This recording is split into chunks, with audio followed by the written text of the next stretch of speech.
could you be? What could you be? What could you be if you worked as hard as you could? What could you be if you imposed real discipline in your life? What could you be? What if I could? What if I could pull this off? What if I could pull off this miracle? What if I can become someone that no one thinks I can be? How will I feel at the very end if I can defy all the odds?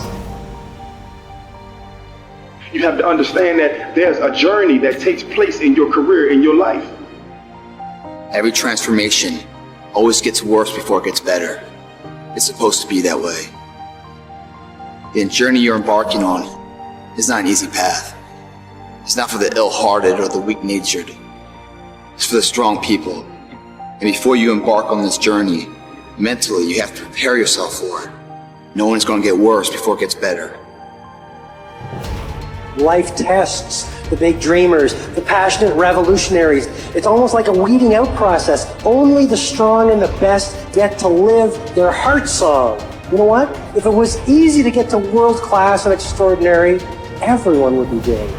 Every dream starts off small, but you want to start and move it forward each and every day. And while everyone else laughs at you and criticizes you, pay no heed to them. Keep on moving your dream forward, because there is something magical about sticking to your dream longer than anyone around you thinks you have a right to stick to that dream. You ain't got no choice. You can't go back. There's no options at this point. It's do or die, baby. We do not have time. We about to go get it. It's ours for the getting. You can do it, and you're not leaving. Listen to me. We ain't going home. We ain't going nowhere. You ain't going nowhere until you get it done. We doing what we gotta do to get what we gotta get. Go after that goal that you want. Set up that project. Get going on those things. You want to be the best version of yourself that you possibly can be. Most people will never be like that. You don't want to fall into that trap that most people fall into. They get comfortable, they get relaxed, they settle for a life that they don't really want. When it's comfortable, it's easy. You don't want that. You want a life that is above average, extraordinary, far beyond what most people can conceive.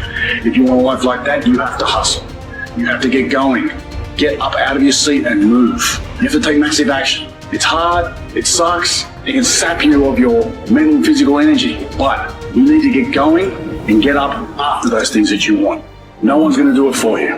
Work on yourself every day. Get better, improve, learn, extend yourself, push yourself out of your comfort zone. Push the boundaries that you're accustomed to. That's the only way to grow as a person.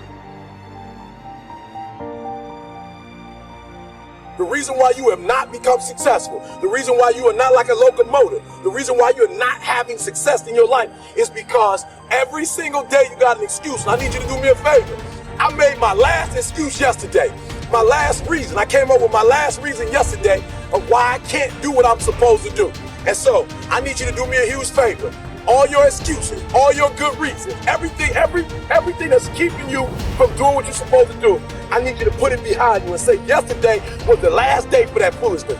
Yesterday was the last day to say, I don't have enough money to do this. I don't have enough money to go to school. I don't have enough money to get a computer. I don't have what it takes. I'm not smart enough, right? I don't write well enough. I don't sing well enough. That's why I didn't do my CD. I didn't write my book because I'm not on that level. Listen to me.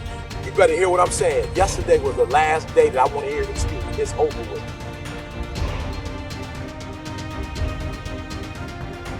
Recognize the excuses are not valid. They're conjured up, they're fabricated, they're lies. And how do you stop the lies? You stop the lies with the truth. You have time. You have the skill. You have the knowledge and the support and the willpower and the discipline to get it done. What you pay attention to is what you will get. And the more attention you give something, the more you feed it, the stronger and more powerful that thing grows.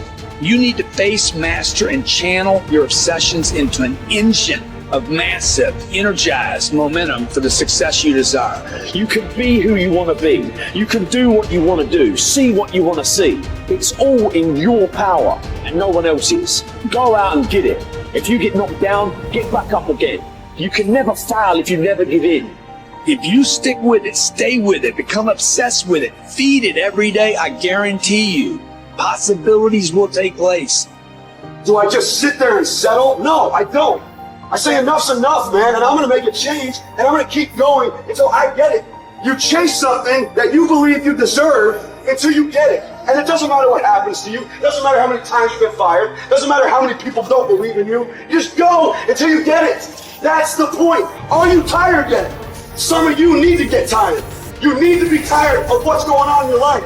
Get tired of your habits. Get tired of the actions that you're putting in there every day. You gotta change, man, or nothing changes. I woke up one day and stopped making excuses. I woke up one day and stopped playing the blame game. I woke up one day and looked at the man in the mirror and was like, yo, bro, what are you doing? Wake up, it's showtime, let's go.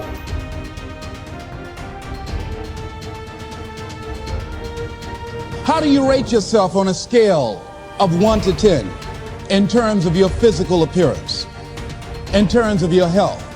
Do you take care of yourself? Are you allowing yourself to get overweight and out of shape? Are you conscious of your health?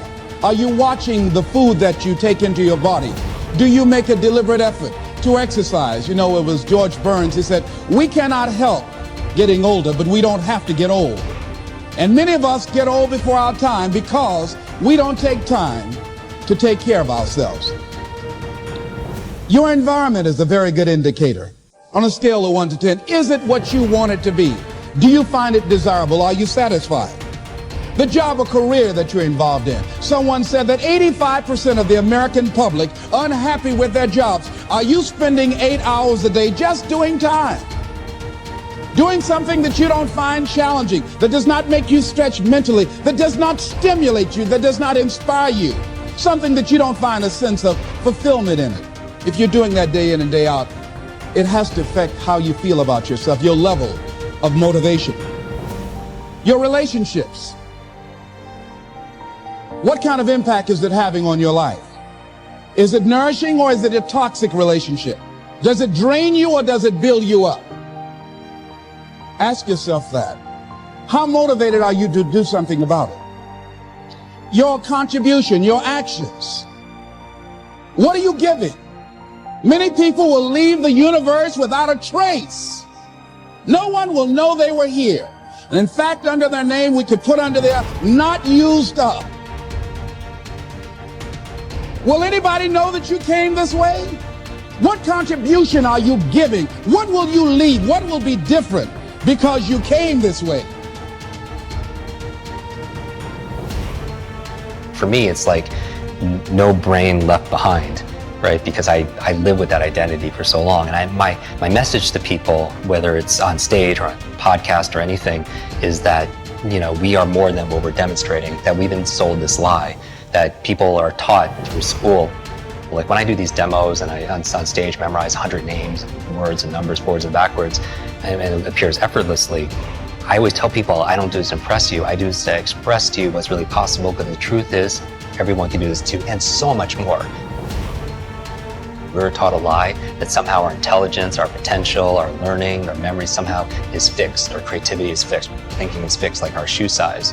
And what we've discovered, more even about brain science, in the past 2 decades, we've discovered more than the previous 2,000 years. And what we know is that we're grossly underestimating our own capacity to be able to grow, to be able to contribute, to improve our intelligence and our influence and our impact. And I want to kind of pull the veil behind and just say, hey, this is about transcending. You know, this is about ending the trance that we're not good enough, you know, that we're not smart enough, that we're not this genius, and telling the truth. And the truth is, we're faster and we're smarter than we think. And not just to be able to memorize things, but be able to really solve significant challenges. And maybe that these challenges that we're going through are the lessons that we need to learn the most. Not all of us go through struggles, right? Our health, our relationship, whatever it is, but through struggles come strengths. And people don't talk about this as much. And I probably have a post-traumatic stress from it, going through brain injury after brain injury. There's also post-traumatic growth, which like as widely talked about. But there's some people that go through immense amount of trauma and difficulty and challenge, but they come out of it actually more empowered. They say to themselves that because of going through this, I found a new strength, I found my superpowers, I found a new meaning in my life, I found a new level of commitment, I found a strength, a mission, if you will. And a lot of them attest that they wouldn't trade that experience, no matter how painful it was at the time, for anything.